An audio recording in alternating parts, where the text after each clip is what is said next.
안녕하세요. 오늘의 데일리 뉴스레터에 오신 것을 환영합니다. 1. 빈살만 왕자의 각별한 애정. 2. 중국의 어리석은 비교. 3. 영국, 중국 상대로 단교 선언. 한번 진실을 알아봅시다. 자랑스러운 한국의 KF-21이 세계를 울리고 있습니다. 한국의 전투기 개발 기술에 여러 국가에서 수입을 논의할 정도로 한국 방산은 역대급 호황을 맞이한 상황. 그런 가운데 중국도 한국에게 질 수 없다며 자랑스럽게 자국 전투기 판매를 위해 나섰다고 하는데요. 그러나 놀랍게도 아무도 관심을 주지 않았다고 합니다. 한국 전투기는 아무것도 아니라면서 우습게 여기던 중국이 정작 세계방산 시장에서 찬밥 신세로 전락했다는 소식에 대해 지금부터 자세하게 설명해 드리겠습니다. 유유히 하늘을 가르며 들어오는 전투기 그 모습을 본 많은 이들은 자랑스러운 마음에 환호성을 지릅니다. 이륙은 물론이고 착륙까지 조심스러운 것들로 가득 찼지만 막상 비행을 하고 나니 아무런 문제가 없던 것이 발견되었죠. KF-21의 제2차 비행 시험이 무사히 끝난 것을 확인한 카이 관계자를 비롯한 정부 관계자들은 기쁨의 환호성을 질렀습니다. 29일 오전 11시에 이륙한 2차 비행은 성공적이었죠. 이번 2차 비행은 랜딩 기어를 올리고 비행했습니다. 보통 개발 전투기 비행 시험 과정에서 비상 착륙 등의 긴급 상황에 대비해 랜딩 기어를 올린 채 저속 비행하는 것이 일반적입니다. KF-21의 경우 2차 비행 때부터 랜딩 기어를 올린 것입니다. 고도 15,000피트, 비행속도 사용용 KMH 내외 속도를 내며 1차 비행과 유사한 비행 기록을 보였는데요. 앞으로 계속되는 비행을 통해 오류를 줄이고 결함을 해소할 예정입니다. 그동안 KF-21에 대해 끊임없이 은혜를 가했던 중국에서는 2차 비행까지 마친 것을 확인한 후 KF-21에 대한 유언 비어를 퍼뜨리지 못했습니다. 1차 비행은 운이라는 루머가 돌면서 한국 전투기 성능을 깎아내린 중국이 2차 비행의 성공까지 지켜본 후 침묵에 들어간 것이죠. 중국은 한국의 4.5세대 전투기 KF-21을 심각하게 바라보기 시작했습니다. 그동안 스텔스 전투기를 비롯해 여러모로 중국 기술에 취해 있었던 그들이 한국의 놀라운 기술력을 직접 목도하면서 향후 전쟁이 났을 경우 한국 공군 전력이 성가실 수 있다는 평가를 한 것이죠. 홍콩 일간 사우스 차이나 모닝포스트 SCMP는 KF-21이 지역 공군력 균형에 변화를 초래할 것이며 세계 전투기 시장에서도 강한 경쟁력을 갖춘 무기로 급부상할 것이라는 진지한 평가를 내리게 됩니다. 능동 전자 주식 위상 배열이사, 레이더와 적외선 탐지 및 추적 시스템 등 향상된 항전 장비를 탑재하고 공대공공대지 미사일을 장착할 수 있다는 점은 현대화된 4세대 전투기, 4세대 이상의 전투기가 될 자격이 충분하다는 평가를 내리며 KF-21을 인상 깊게 평가했죠.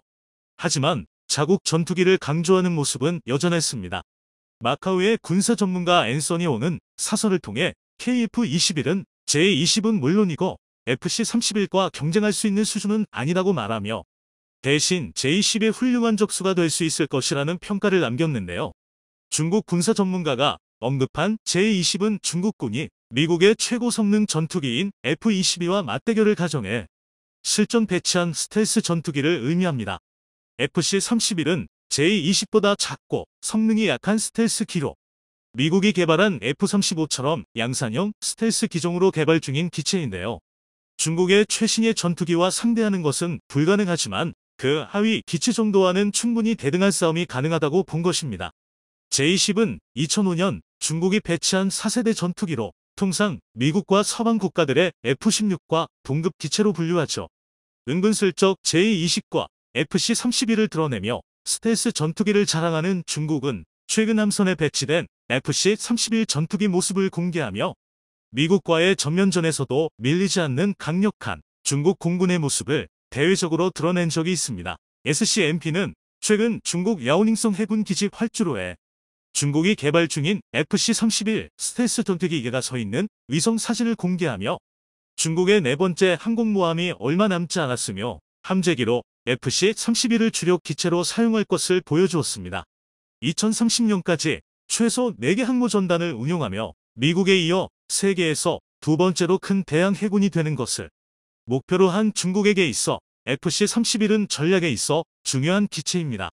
해외 수출까지도 생각하고 있는 중국 입장에서는 FC-31을 통해 자국의 항공기술을 만천하에 드러내고자 했습니다. 올해 2월 FC-31 전투기를 국제시장에 홍보할 전담 사무소를 설립하면서 본격적인 수출 행보를 시작, 쏟아지는 전투기 주문을 받을 준비를 마쳤습니다. 그러나 놀랍게도 중국의 예상과는 달리 FC-31을 원하는 국가는 전혀 모습을 드러내지 않았습니다. 한국 방산 무기 시장에 열심히 노크하는 국가들은 많지만 중국이 자랑스럽게 선전하는 FC-31은 찬밥 신세였다고 하죠. 애초부터 중국이 자랑스럽게 선전하는 FC-31은 처음부터 중국이 작정하고 개발에 나선 모델이 아닙니다. 중국에서도 FC-31을 탐탁치 않게 여기는 이들이 많았던 소위 말해 서자라고 할 수 있는 기종입니다. 이 기종은 원래 중국 정부가 아닌 중국 민간 항공업체인 선양항공사가 추진하는 스텔스기였습니다. 중국의 강력한 지원을 받은 J-20 스텔스기와는 출발선 자체가 달랐죠. 일찍부터 개발에 들어간 기체지만 시장에서 호응이 없었습니다.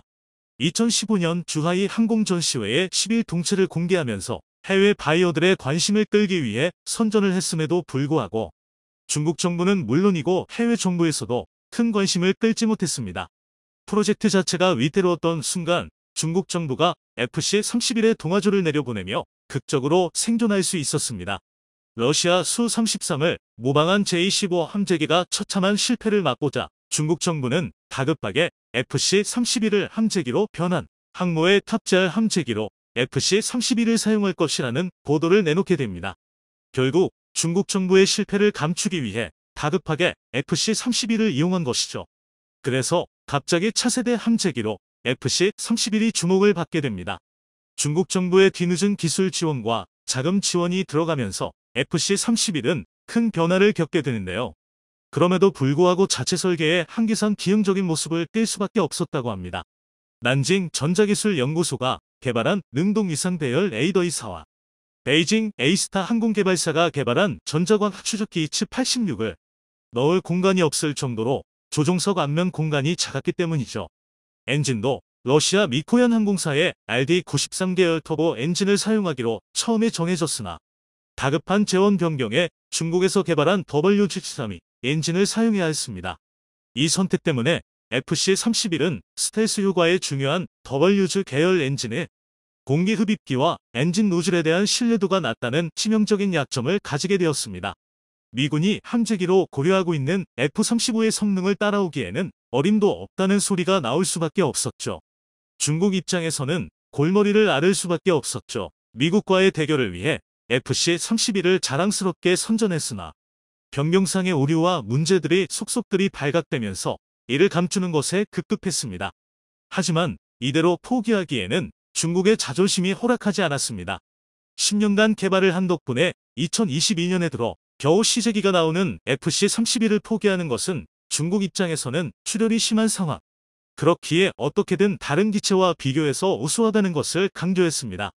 미국의 기체는 물론이고 러시아에서도 비슷한 기종으로 개발돼 수-75 체크메이트에 대해서도 기체의 신뢰도가 떨어진다고 평가하거나 러시아가 개발한 체크메이트는 카탈로그 재원이라는 평가를 내리며 낮게 평가하는 모습을 보이기 시작했죠. 그런데 한국에서 KF-21 개발에 성공하면서 세계의 주목을 받게 되자 다급하게 FC-31을 높게 평가하면서 KF-21을 깎아내린 것이죠.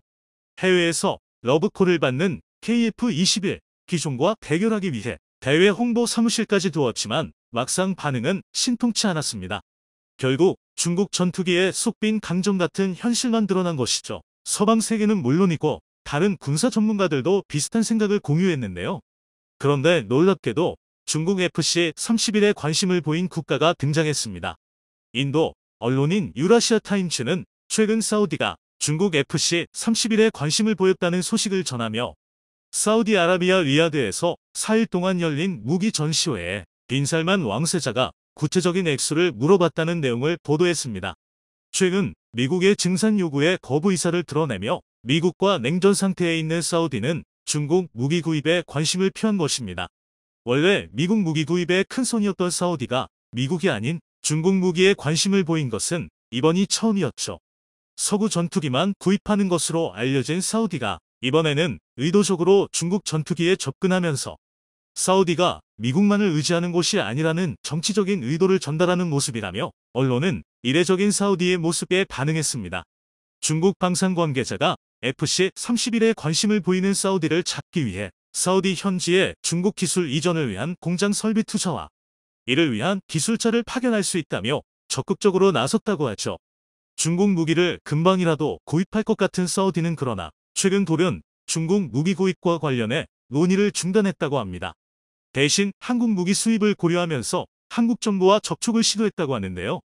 군사 전문지 제인스 매거진은 최근 기사를 통해 사우디아라비아와 한국 사이에 모종의 거래가 진행 중이며 그 거래의 대상 품목에 KF-21이 있다는 내용을 보도하며 실제로 중국 FC-31을 구매하려던 것이 아니라 미국에게 경고를 주기 위한 쇼라는 사실이 폭로되었죠. 사우디에게 FC-31을 자랑스럽게 선보인 중국 입장에서는 한국과 거래가 진행 중인 사우디의 위장막으로 이용당한 것입니다.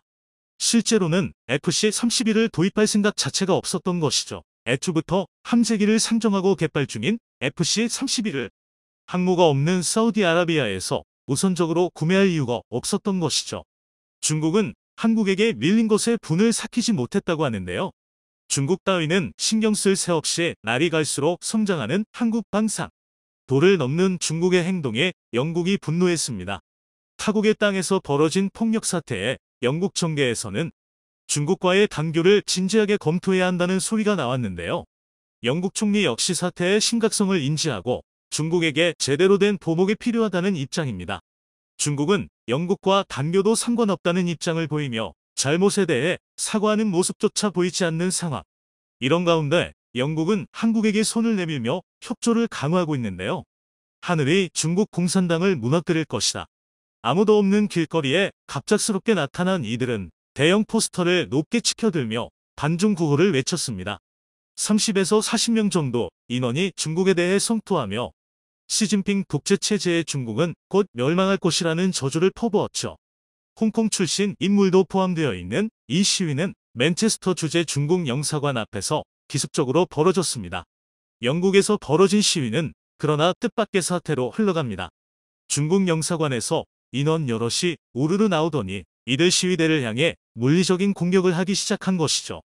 일부는 시위대 한 명을 영사관으로 끌고 들어가 폭행하는 짓을 저지른 것입니다.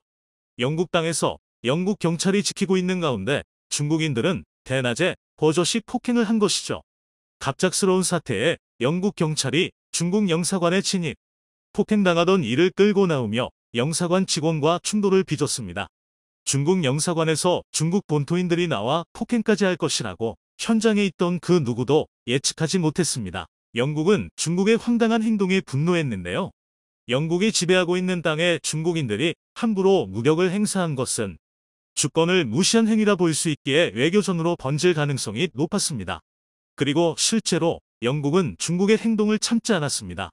영국 의회 외교위원회 의장인 보수당 의원 엘리샤 컨스는 중국 대사에게 항의는 물론이고 폭행에 가담한 관계자를 전부 영국에서 추방해야 한다고 주장했습니다. 영국은 즉각 중국 외교관을 조치했습니다. 영국 외무부 제시 노먼 부장관은 언론 인터뷰 자리에서 런던 주재 중국 대사관의 대사 대리에게 사건의 심각성에 대해 깊은 우려를 전달, 행동 설명을 요구했다고 밝혔죠. 그러나 돌아온 대답은 뻔뻔한 대답이었습니다. 시진핑 주석에 대해 함부로 협한말을 담은 것은 비난받아 마땅한 일이며 처벌을 당해도 싸다는 입장이었습니다. 중국 대사관은 이 일에 대해 정당방위라는 입장이었죠. 심지어 왕원빈 중국 외교부 대변인은 이번 사태에 대해 소란을 떠는 사람들이 불법으로 중국 영사관에 들어와 안전을 위태롭게 했다고 평가하며 사실관계를 왜곡했죠. 어떤 외교기구도 관사의 안녕을 위해 필요한 조치를 할 수 있다고 말하며 폭력을 행사한 자국 외교관의 행동을 감쌌습니다. 중국 정부 입장에서는 말이 통하지 않는 상대에게 경고 메시지를 보내는 것이나 다름없는 상황. 그러지 않아도 협약한 사이를 유지하고 있는 영국과 중국인데 이번 사태를 계기로 양국 간 입장에 대한 큰 변화가 일어날 전망입니다. 2019년 신장 위구르 자치구에서 벌어진 위구르인들에 대한 인권 탄압 문제가 벌어지면서 양국 사이에는 큰 갈등의 골이 생겨났었죠. 홍콩 문제까지 결부되면서 영국은 중국을 곱게 볼 수 없었습니다. 일국양제의 원칙을 지킬 것을 주장했지만 중국은 이를 무시하는 한편 친중 인사로 홍콩 지역을 장악 중국의 뜻대로 홍콩을 지배하려는 야욕을 감추지 않았습니다. 당연히 영국 입장에서는 중국의 아나무인 태도의 불쾌감을 감추지 못했습니다. 반면 중국도 대놓고 영국의 동맹관계를 비난 오커스에 참가한 영국을 헐뜯었죠. 호주, 미국, 영국이 함께 맺은 군사동맹 오커스는 중국을 견제하는 것을 목적으로 만든 기구입니다. 공식적으로 선언하지 않았지만 많은 이들은 이 기구의 설립 목적이 중국 견제에 있다는 것을 잘 알고 있었죠. 중국도 이 점을 잘 알았기에 영국에게 큰 소리를 치며 자국에게 대항하면 영국도 큰 일을 당할 것이라는 주장을 펼치며 영국에게 무역으로 압박을 주는 자세를 취했습니다. 상호간 적대적 태도가 점점 가속화되는 가운데 이번 중국 대사관의 월권 행위까지 더해지면서 결국 영국 내에선 중국과의 관계 재조정 수준이 아닌 단교까지 해야 한다는 주장이 등장한 것입니다. 텔레그래프지는 최근 영국 외교부에서 중국과의 단교도 고려할 대상이라고 말하며 새로운 악의 축으로 급부상한 중국을 철저하게 교탄해야 한다는 입장으로 선회했다는 보도를 내놓았습니다. 현재 정권을 잡고 있는 영국 보수당은 전통적으로 중국에 대해 매파 기조를 가진 정당입니다. 현재 자리에서 물러났지만 리즈 트러스 영국 전 총리는 중국 비난으로 대표적인 매파 정치인이었죠. 그럼 그녀는 물러나기 직전까지도 중국을 세계적 경쟁국에서 위협으로 바꾸는 것을 고민했습니다. 갈수록 심해지는 중국의 행동에 영국이 적극적으로 대처에 나서야 한다는 여론을 반영한 것이었죠. 그러나 이 정도 수위로 끝나는 것이 아니라 단교까지 가야 한다는 주장이 영국 보수당 중진들 사이에서 나오며 영국 정계는 현재 중국에 대해 흉악한 반응을 쏟아내고 있습니다. 영국 보수당 역시 리즈 트러스 전 총리와 비슷한 생각을 품고 있기에 그녀가 물러나도 중국에 대한 단교 결정에는 차질이 없는 상황. 사실 이번 사태 이전에도 영국을 향한 중국의 방해 공작은 끈질겼습니다. 가장 대표적인 예가 중국의 스파이 행위죠.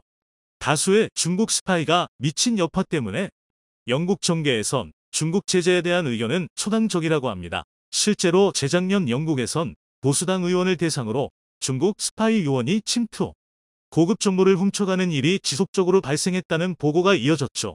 영국 국내정보국 MIO 수장이 중국의 스파이 위험성을 경고, 영국 전역이 중국 스파이들에 의해 노출되었다고 주장하며 이를 막는 것은 쉬운 일이 아니라고 주장할 정도였죠.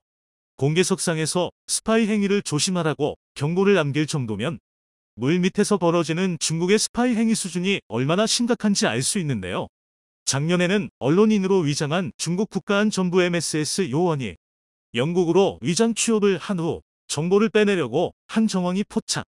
MIO 요원이 이들의 정체를 파악하고 전부 추방한 일도 있었죠. 중국 공자학원의 스파이 행위도 도를 넘었다는 주장이 있습니다.